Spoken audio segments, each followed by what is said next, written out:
Hello, millennials. It's been said that life is a lot like a coin. You can spend it any way, but it can be spent only once.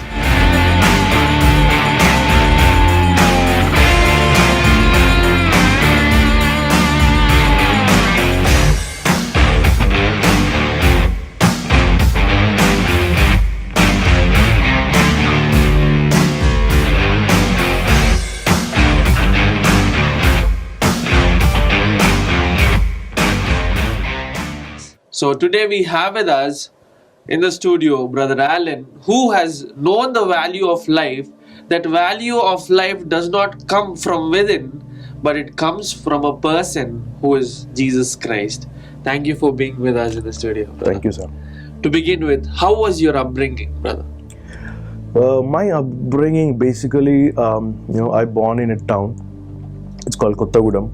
It's near to Khammam, actually. So my upbringing was really great. My father used to work in Singarini College. Now he got retired, and where he used to work very hard, physically hard-working person. And my mom is a housewife, and she used to take care of me and my younger brother. So we had a normal education, and I was actually under the feathers of my parents and all. So from my childhood, I was a Christian. I born in a Christian family, but I never know the Lord. Okay. So till 2003, I was with my parents, doing my schooling. But when I came to Hyderabad in the year of 2003, that is where my life, turned upside down. Okay. And I had to go through a lot of situations where I was actually financially weak because I just joined engineering college in Hyderabad. Okay. And I was not able to, I was a brilliant student in the college, but unfortunately, because due to few circumstances, I was actually, became a friend of this world. Okay. And I got into so many bad habits, a bad friendship. I used to waste my time, and I used to waste my ability, knowledge, and all. And I was drastically went upside down in my life. Okay.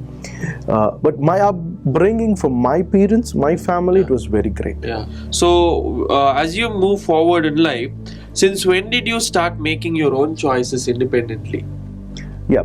And when I came to Hyderabad to pursue my engineering in 2003, then I was staying in hostel, and then slowly the detachment started, with my family, my parents. Of course, I was in regular contact, but there are things like where I have to make some decisions, and I made those decisions independently and without consultation of my parents. That is the mistake I did in my life, and which I regretted for a very long time. Okay. And also those decisions in which I took independently really impacted me. It really hit a blow in my life, where I went to many losses, even financially and physically, mentally. In many areas of my life, I was actually frustrated and went through a lot in my life. That is the outcome of me taking decisions independently without consulting my parents and without consulting any person as a mentor. So we like to live to the fullest. So were you also living in the same way like the generally youngsters do? Exactly. That is what actually the problem with the youngsters' mind. They want to live their own life. They want to make independent choices. They say that it's my life and my choices and all. The same path, I took it forward. Okay. When I took my path and when I told to myself that it is my life and I have to make my choices, and then where I had to go through a lot of terrible situations, and in that particular terrible situation, I was about to commit suicide for 3 times in my life. And I don't know a lot. Of course, I know the name Jesus Christ, but I never went to him. I never spoke to him because my mind, because the word Christianity in my mind says that just go to Sunday morning to the church and just give the offering, just come back. That is the intention I have about Christianity and about Jesus Christ. You give the offering and just take the blessing. That is the perception I have. That was actually my life. So where I went, because of those drastic decisions, situations and all, my life turned into a disaster. For example, if you ask me my meaning of my name in that particular situations, Okay. so my name Alan Kurlapati became a zero. My name Alan Kurlapati, the name of that meaning became a failure. Okay. Okay. So I came to entirely to zero, where I don't have anything else to do in my life. Okay. That is the outcome of decisions and taking independently by myself in my life. Okay. So, as you've been taking choices independently, did you ever think about those consequences, or did you ever think about the consequences of those choices along the path? No, I did not think about the consequences. I did not think about the outcome, what is going to come from the decision. That is what actually the young people's mindset is. When they want to take a decision, they'll just directly go and take it. They don't think what is going to be the consequences or the outcome, and they don't consult others or elders or people who have wisdom in their lives. Yeah. So even I also did the same thing, Okay. because young people have a lot of ego. Yeah. Okay, and they think that for example, if a young person who is in mid-20s, 20 to 30, in that particular range, they think that they know everything. Yeah. Okay, because they might have seen some part of their life, they know they feel that they know everything, and even they get some advices from others, they don't take it, they don't accept it. They feel that, hey, nobody, you need not to tell me. Okay. Okay, and I know everything. Yeah. And that is what they take the decisions and continue. So even I also did the same thing. I never thought about the consequences. I thought my plan is correct, and I just went forward. I started to take the word of the world, Okay. not of the word of the God. Okay. When I started to listen to the word of the world, and when I started to implement that word of the world in my life, Okay. things got changed. I was addicted to a lot of bad habits, Okay. and I was actually into different situations where a youngster should not be, and but God saved me, and I tried to commit suicide 3 times in my life, but God is so gracious, and he never allowed me to take away my life. Yeah. But he stopped me there, and he spoke to me, and that really changed my life. You had so many suicidal thoughts, and you were depressed, and you were having guilt within because of the choices that you've made. So how did you handle these suicidal thoughts, and how did you handle depression, brother? Okay, so as I said, I tried to commit suicide multiple times in my life. I got fed up with my life, and I told myself, what is this? My life became failure. Even I wanted to commit suicide, I was not becoming a successful person in committing suicide. And I stopped. I fed up. I stopped trying anything in my life, and I packed my bags and I went to my home. And even in my story, I ran away to other metropolitan city in India. Okay. And I thought I did not tell anybody, because I got fed up with the society, fed up with the other people in the society, because nobody has that kind of love. Everybody's selfish and all. I went away to other metropolitan city in southern part of India, and I started to live there. But nobody knows where I am. So people, actually my friends who are actually to whom I'm in debt, and to whom I'm supposed to answer them, they are trying to call my parents, call everybody, whoever they know, which they are mutually connected with my friends and all, but nobody has any answer from me. So, but my dad wrote an email, Okay. because I was not answering phones and no contact, and nobody knows I'm anywhere. So my dad wrote me an email, a big email, and he doesn't know about internet at that times. Okay, and basically this happened in the year of 2006 and 2007 mid. Okay. And my dad wrote me an email from, it was heavily raining in my town, and my dad went to an internet center that is actually almost like 5 kilometers far, and took at night around 9 o'clock, he took the help of the internet guy and wrote me a very big email. And I was so happy to see that email, and some comfort came into my heart, because there was nobody to give me comfort.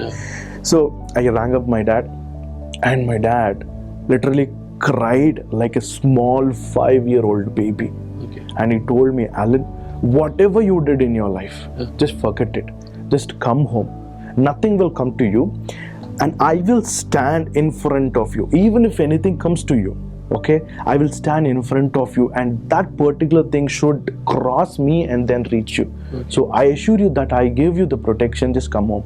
So then I packed my bag, and I came home, and I stayed for 3 months at my home. My mom, my dad, nobody in my family didn't ask me anything what happened. Okay. They just let me stay for a while and have that kind of comfort and peace.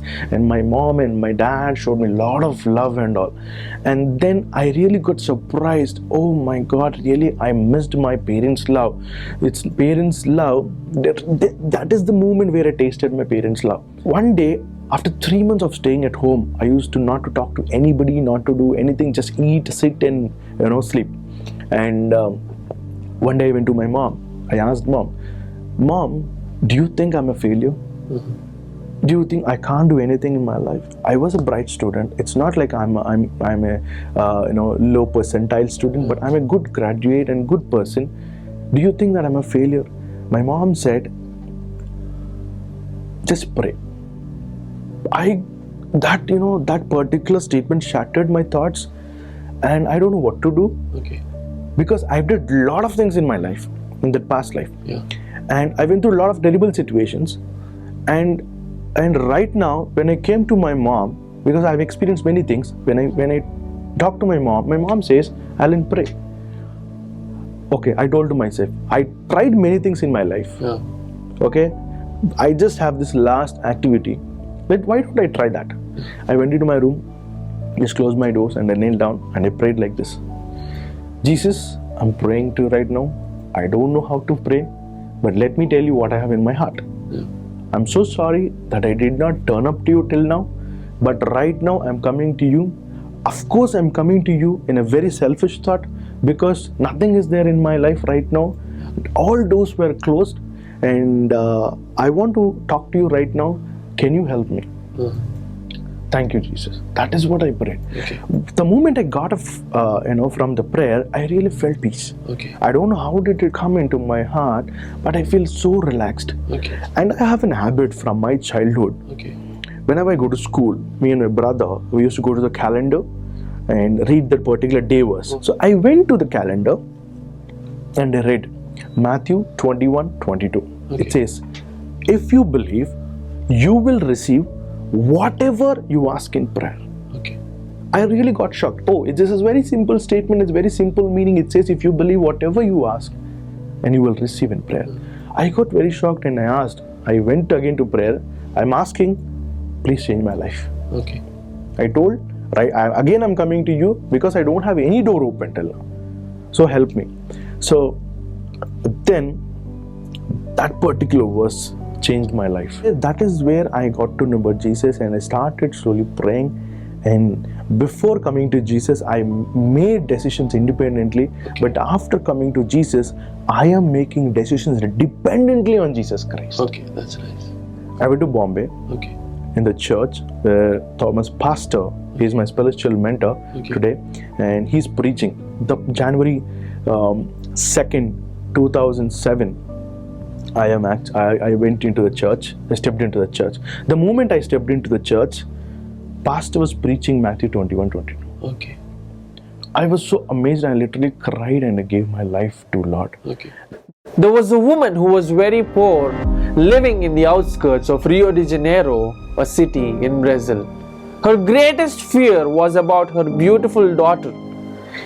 She knew that one day her daughter would leave the house and go to Rio to make a better living. And she knew what would happen to her daughter if she went there.